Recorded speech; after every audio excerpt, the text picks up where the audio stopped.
Hey guys, welcome back to K-Tales, and today we're going to be reading this exciting book by Carle, A House for Hermit Crab. Carle, A House for Hermit Crab. Time to move, said Hermit Crab one day in January. I've grown too big for this little shell. He had felt safe and snug in his shell, but now it was too snug. Hermit Crab stepped out of the shell and onto the floor of the ocean. But it was frightening out in the open sea without a shell to hide in. What if a big fish comes along and attacks me, he thought. I must find a new house soon. Early in February, Hermit Crab found just the house he was looking for. It was a big shell and strong. He moved right in, wiggling and waggling about inside to see how it felt. It felt just right. But it looked so plain, thought Hermit Crab. In March, Hermit Crab met some sea anemones. They swayed gently back and forth in the water. How beautiful you are, said Hermit Crab. Would one of you be willing to come and live on my house? It is so plain. It needs you. I'll come, whispered a small sea anemone. Gently, Hermit Crab picked it up with his claw and put it on his shell.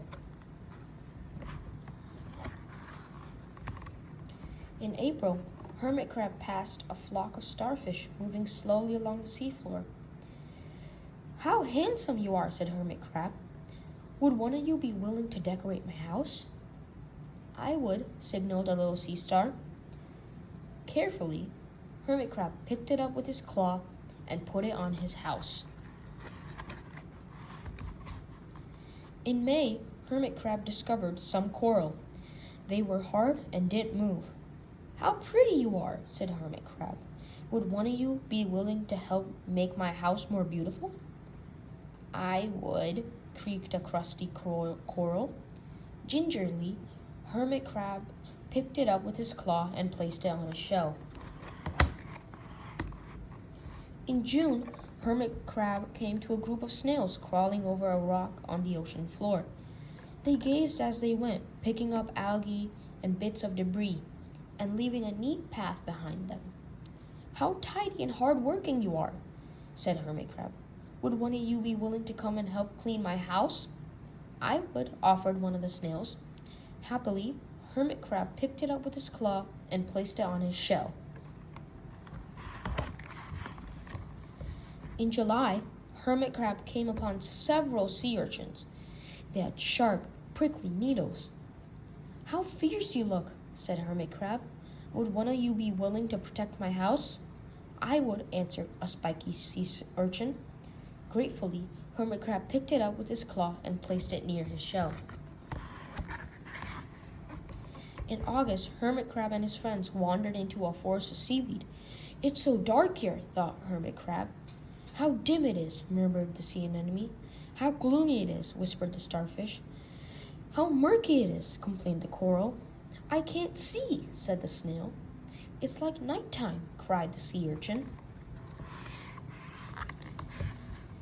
In September, Hermit Crab spotted a school of lanternfish darting through the dark water.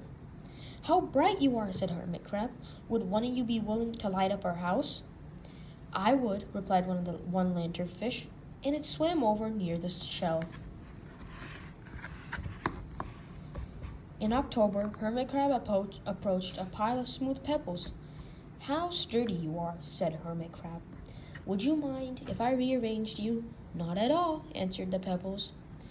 Hermit Crab picked them up one by one with his claw and built a wall around his shell.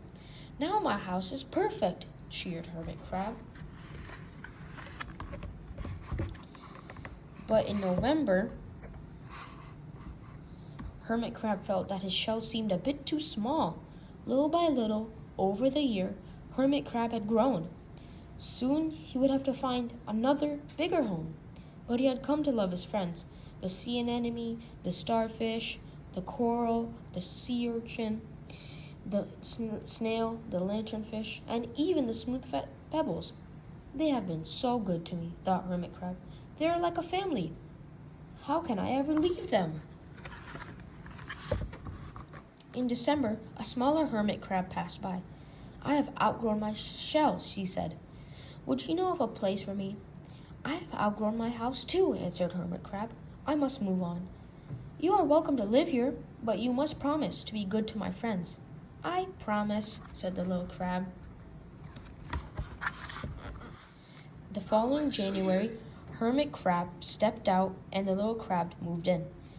Couldn't stay in that little shell forever, said Hermit Crab as he waved goodbye. The ocean floor looked wider than he had remembered, but Hermit Crab wasn't afraid. Soon he spied the perfect house. A big, empty shell it looked. Well, a little plain, but sponges, he thought, barnacles, clownfish, sand dollars, electric eels. Oh, there are so many possibilities. I can't wait to get started. And this is the end. I hope you guys had a good time. Make sure to like and subscribe to see more books from Eric Carle. Bye.